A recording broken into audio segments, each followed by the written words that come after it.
Oke, selamat sore bagi kita semua. Oke, di sini saya akan berbagi tips cara membuat kompos dengan bahan-bahan murah dan bekas-bekas sisa dari seperti ini. Kita hanya menggunakan nasi bekas apapun bisa, yang penting belum busuk. Atau nasi yang udah jamuran seperti jamur oren lebih bagus lagi karena mikroorganisme pengurainya udah ada. Oke, kita lanjut. Jadi cara pengolahannya sangat gampang.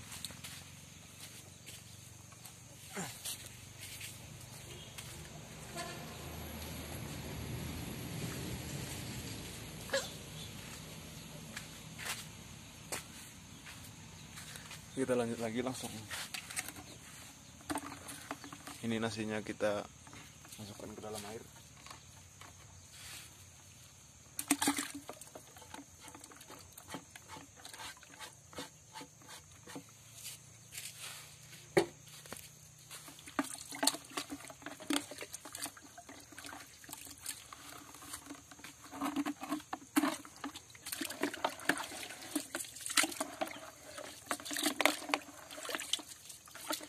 Kita kocek-kocek.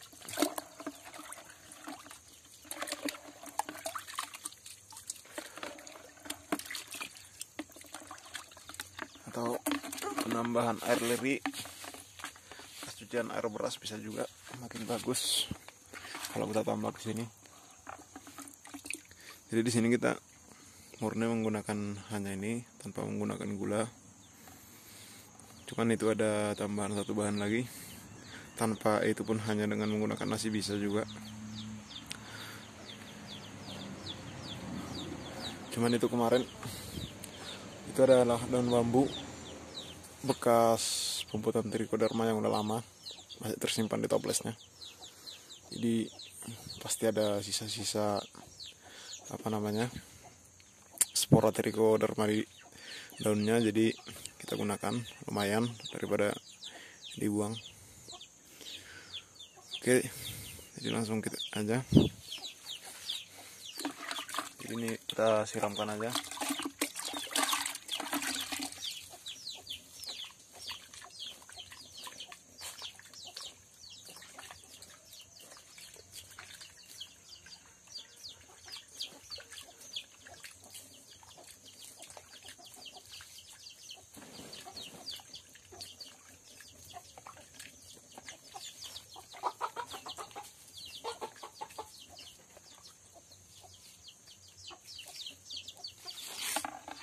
Kita aduk-aduk dulu.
Jadi sebaiknya video ini jangan di skip karena tiap detik video ini ada bagian yang penting yang saya terangkan.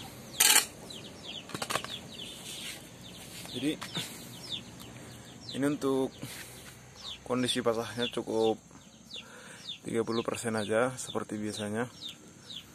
Kalau kita kepal dia yang penting basah, tapi jangan sampai meneteskan air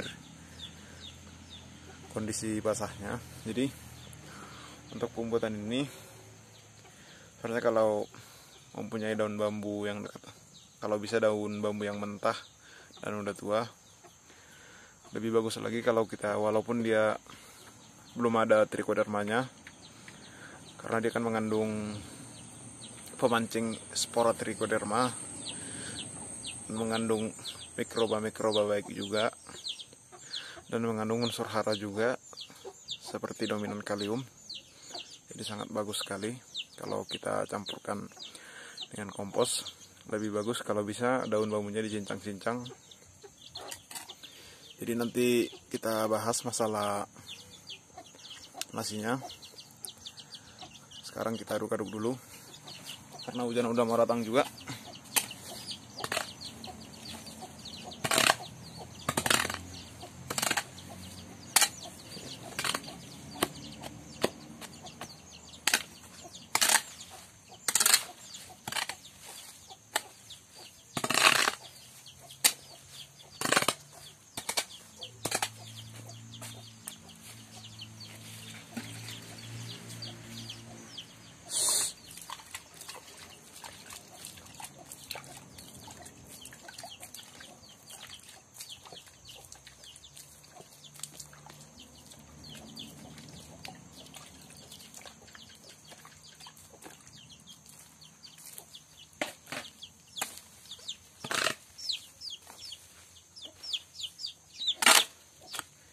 Jadi kalau masalah waktu memang lebih cepat menggunakan pemompat dan trichoderma untuk memfermentasi sebuah pupuk.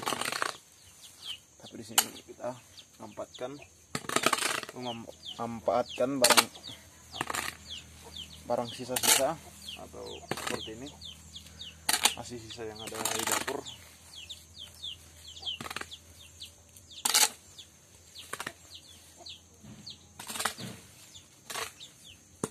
Jadi dibanding yang sama sekali tidak menggunakan apa-apa untuk fermentasi, hanya membiarkan saja komposnya didiamkan saja. Jadi menggunakan cara ini dengan cara pakai nasi 2 kali lebih cepat pengomposannya.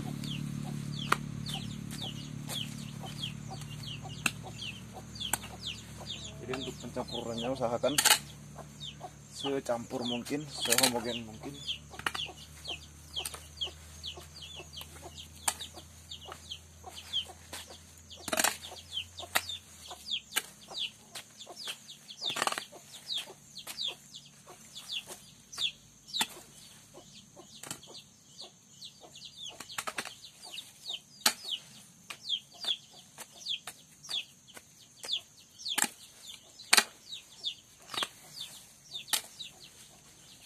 Oke, untuk kondisi basahnya udah cukup ini.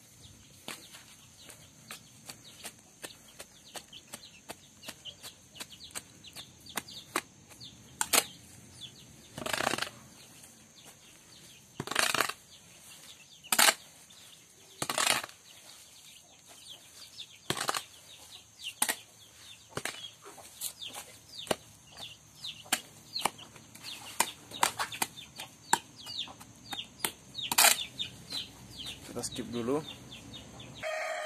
Jadi untuk cara pembuatan seperti ini, bahan organik apapun bisa, seperti sampah-sampah bekas daun atau sampah-sampah sayur atau dari kohe binatang apapun bisa, tidak ada patokannya. Oke, kita lanjut lagi. Oke, untuk dosis nasinya, sebenarnya semakin banyak nasinya semakin bagus, makin cepat. Karena kita hanya punya ini, ada sisa nasi segitu, jadi kita memakai hanya segitu. Kalau banyak pun tidak masalah, makin bagus. lebih cepat dia proses fermentasinya. Oke, ini udah selesai kita campur, jadi udah 100%, udah sangat homogen. Jadi kita masukkan ke dalam karung kembali.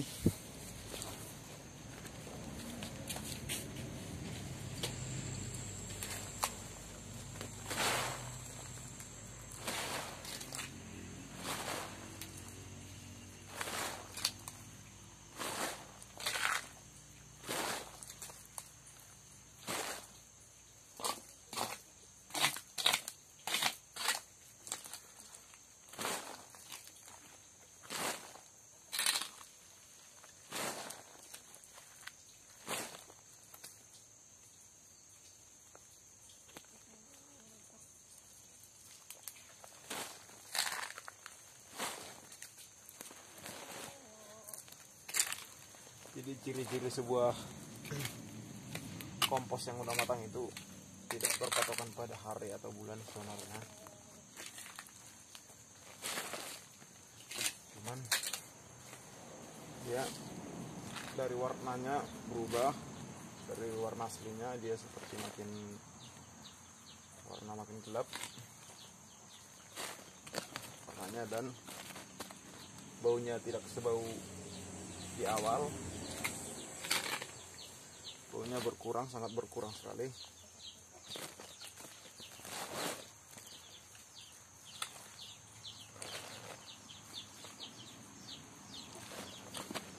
Dan salah satunya tidak ditumbuhi binatang-binatang seperti serangga-serangga kecil, kutu-kutuan. Itu menandakan kompos itu sudah matang sempurna. Dan saat kita pegang, dia remah seperti tanah yang gembur. Jadi begitulah ciri-ciri sebuah kompos itu sudah matang.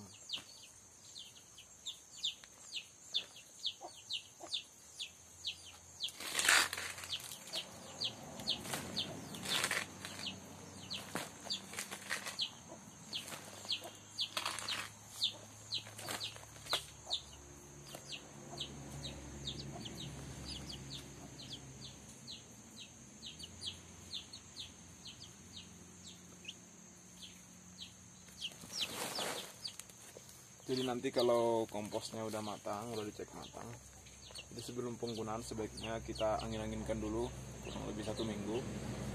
Supaya apa? Supaya amoniaknya hilang dulu, terbang dulu ke udara. Itu amoniak itu sangat panas, sangat berbahaya bagi tanaman, bisa membuat tanaman layu. Jadi itu fungsinya, makanya diangin-anginkan dulu sebelum digunakan.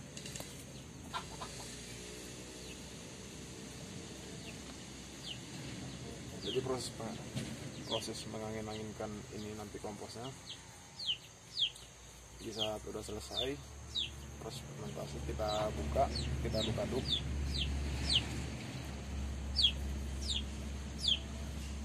supaya uap amoniaknya, gas amoniaknya keluar semua, jadi tidak membahayakan si tanaman.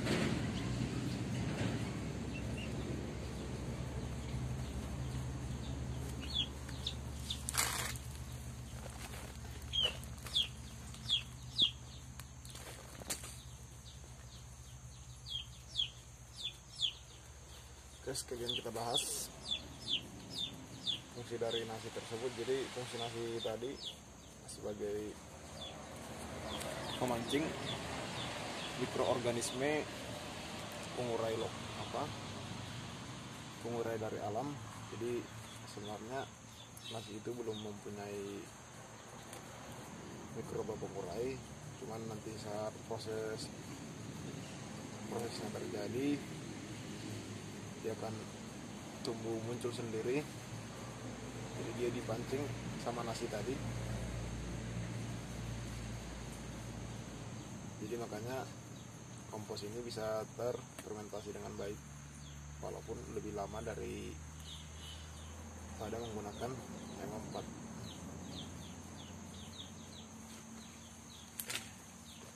Jadi kenapa kita tidak menggunakan mulasi atau gula? Karena di nasi itu sudah ada zat gula sangat tinggi, jadi kita tidak perlu menggunakan gula atau malas ya.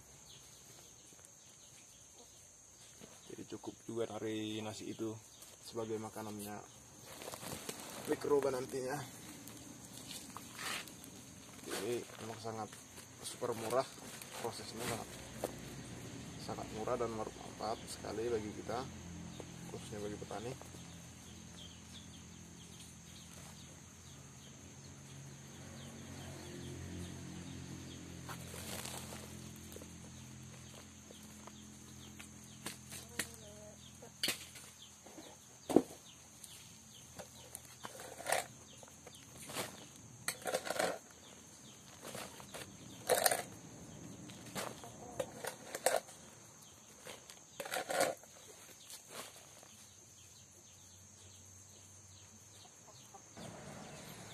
Oke, jadi sisa-sisa nasi tadi kita masukkan juga ke dalam. Oke, itu sisa-sisanya. Langsung kita ikat kembali. Oke, ini untuk penempatannya di tempat yang teduh. Jangan sampai kena hujan dan jangan sampai kena panas matahari langsung.